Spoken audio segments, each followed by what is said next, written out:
কোটি কোটি টাকা ব্যাংকে জমা করে রাখছে। আমার নেতা তোমার নেতা। আসসালামু আলাইকুম ওয়া রাহমাতুল্লাহি ওয়া বারাকাতুহু। প্রিয় দর্শক, রাঙ্গাবালী মিডিয়ার পক্ষ থেকে আপনাদের সবাইকে স্বাগত।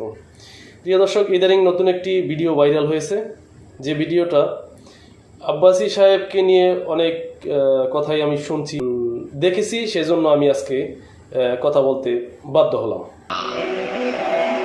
ফকিরি সবচেয়ে বেশি টুপিতে 3 গিরা কাপড়ের টুপি, এটা তালুর মাঝখানে থাকে, সব মুখ খোলা, মানে ফকিরি দেখায়, আর গলা একটা গামছা ঝুলাই নিস। অর্থাৎ তিনি গরিবের পরম বন্ধু, যারা পোশাক আশাকে নিজেদেরকে ফকির মিসকিন সাজায়। আব্বাসী সাহেব তার মুরিদান কম, তার ভিক্ষার টাকা কম ওঠে, এই জন্য সে আলোচনা করবে, এটা তো কিছু না। সে পোশাকে সে কি করবে না করবে সেটা তার ব্যাপার। সে পোশাক ফেনবে না গেঞ্জি গায়ে দিয়ে হাঁটবে, এটা তার স্বাভাবিক, একান্তই তার স্বাধীনতা। এখন সে টুপি 3 গিরা কাপড়ের পরবে না 20 গিরা কাপড়ের পরবে, এটা তো তার ব্যাপার। এ ব্যাপারে আপনি কে? আপনি এ ব্যাপারে মন্তব্য করবেন কেন? এরা সবচেয়ে ধনী, কারণ এদের ট্যাক্স লাগে না। কথা বলেন, ট্যাক্স নাই তো, ট্যাক্স ফ্রি, তারা কোনো কর নাই, কোনো ট্যাক্স নাই। সরকারের উচিত ধনী যত বিশ্বাস আছে, 100 বিঘা জায়গা, তারপরে আপনার প্রচুর ইনকাম। এই দেশে এমন বিশ্বাস আছে যার টাকা রাখার জন্য তার আস্তানায় ব্যাংকের ব্রাঞ্চ আছে।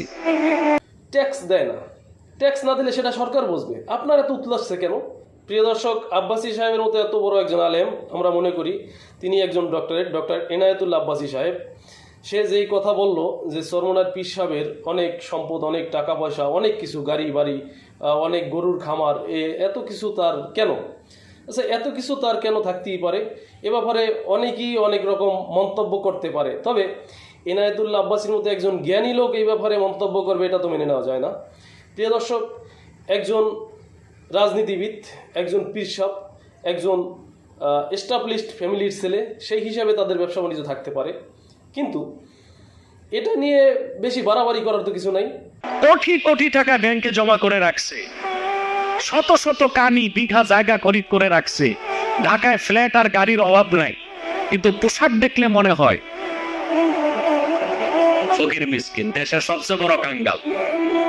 আপনাদের মতো আলেমের কারণে আজকে বড় বড় আলেমগুলা জেলে, কারণ আপনারা এই আলেমরা খোসাখুসি করতে করতে আজকে এই আলেমদেরকে এখানে পাঠিয়েছেন। এই জন্য আমি বাংলাদেশ সরকারকে দায়ী দেব না। যে সমস্ত আলেম বর্তমানে এই বাংলাদেশের কারাগারে আছে, এই জন্য আমি সরকারকে দোষ দিব না, এজন্য দোষ আপনাদের মতো আলেমরা একজনকে খোঁচা ছাড়া কোনো সময় কথা বলতে পারেন না। এছাড়া সে কত টাকার মালিক এই হিসাব আপনাকে কেন দিতে হবে? এদেশে কি সরকার নেই? আপনার বলতে হবে কেন সমাজে?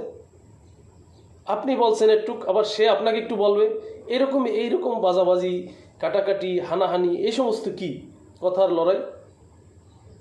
এগুলো আসলেই ঠিক না, এগুলা কোনো ইসলামের মধ্যে পড়ে না। একজন বড় মানের আলেম হিসাবে, একজন সমাজের পীর সাহেব হিসাবে আপনার কাছ থেকে এটা আশা করি না। প্রিয় দর্শক, আজ এ পর্যন্তই। আপনারা সকলে ভালো থাকবেন, সুস্থ থাকবেন, আর ভালো লাগলে অবশ্যই আমার চ্যানেলটাকে সাবস্ক্রাইব করবেন, এটা আপনাদের প্রতি আমার অনুরোধ। আল্লাহ হাফেজ।